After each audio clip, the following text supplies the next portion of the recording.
Subscribe to our YouTube channel and press the bell icon to get the latest updates. जानिए हर रोज क्यों आना पड़ता था कर्माबाई के हाथ से खाने भगवान को। आखिर क्या था उनके खाने में ऐसा। कर्माबाई का जन्म की अगर मैं बात करूं तो कालवा गांव के किसान जीवन राम डूडी के घर माता रत्नी देवी की कोख से भादवा बदी 1 अर्थात यानी कि 20 अगस्त 1615 ईस्वी को हुआ था। कर्माबाई के पिता चौधरी जीवन राम डूडी ईश्वर में आस्था रखने वाले व्यक्ति थे। उनका नित नियम था कि जब तक भगवान श्री कृष्ण की मूर्ति को जलपान नहीं कराते तब तक स्वयं भी जलपान नहीं ग्रहण करते थे। उन्होंने ईश्वर प्राप्ति के लिए अनेक तीर्थों का भ्रमण किया था।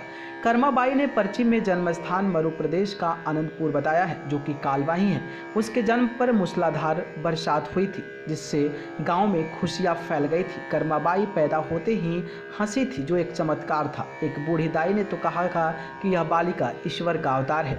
कर्माबाई का विवाह जो है सो गोत्र में गांव मोरेड़ बाया बिदियाद नागौर कर दिया गया था, परंतु थोड़े ही समय में वह विधवा हो गई और आजीवन बाल विधवा के रूप में ही अपना जीवन भगवान की भक्ति में व्यतीत किया।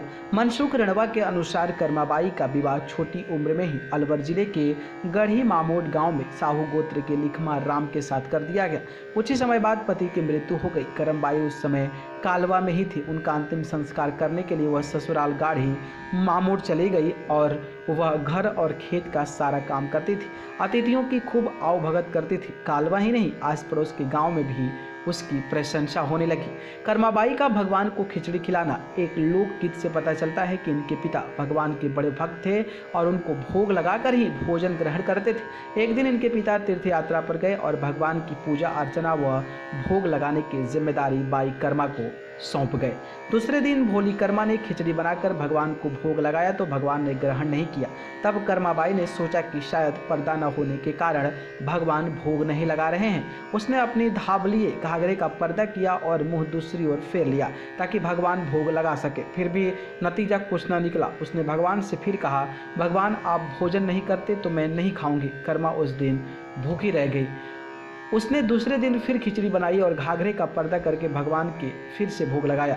दूसरे दिन भी कोई नतीजा नहीं निकला। तब उसने कहा कि यदि आप नहीं खाएंगे तो मैं न तो खिचड़ी खाऊंगी और न ही भोग लगाऊंगी, भूखे रहकर प्राण त्याग दूंगी। इस तरह 3 दिन बीत गए। तीसरे दिन भगवान ने कर्मा को स्वप्न में कहा, उठ जल्दी से खिचड़ी बना, मुझे बड़ी भूख लगी है। कर्माबाई हड़बड़ा कर उठी, जल्दी से खिचड़ी पकाई और पर्दा करके भगवान के भोग लगाया।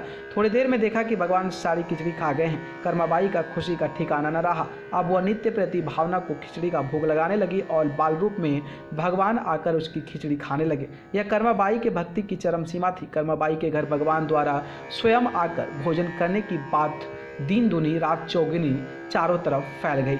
नाभादास कृत भक्तकाल में कर्माबाई के संबंध में इस प्रसंग का उल्लेख मिलता है। चारण ब्रह्मदास दादूपंथी विरचित भगत माल में भी इसका उल्लेख इस प्रकार है। जिमिया खिंच कर्मा घिरे ज्वार का, बडम धिनद्वारी का तड़ा वासी। काफ़ी दिनों के बाद जब कर्माबाई के पिता तीर्थ यात्रा पूरी करके वापस लौटे तो उन्हें यह सुनकर आश्चर्य हुआ कि प्रभु रोज कर्माबाई की खिचड़ी खाने आती है। वो भी अपने आंखों से भगवान के दर्शन कर धन्य हो गए। कर्माबाई की प्रसिद्धि इस तरह कर्माबाई के प्रेम में बंधे भगवान जगन्नाथ को भी प्रतिदिन सुबह खिचड़ी खाने जाना पड़ता। अतः प्रभु जगन्नाथ के पंडितों ने इस समस्या के समाधान के लिए राजभोग से पहले कर्माबाई के नाम से खिचड़ी का भोग प्रतिदिन जगन्नाथपुरी के मंदिर में लगाने लगे ताकि भगवान को जाना न पड़े।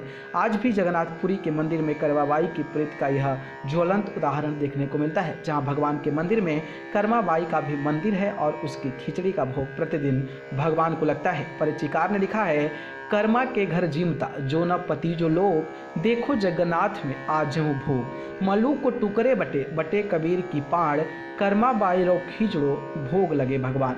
कर्माबाई की भक्ति की चर्चा दूर दूर तक होने लगी। कर्माबाई ने अपनी पूरी जिंदगी भगवान की भक्ति में व्यतीत कर दी।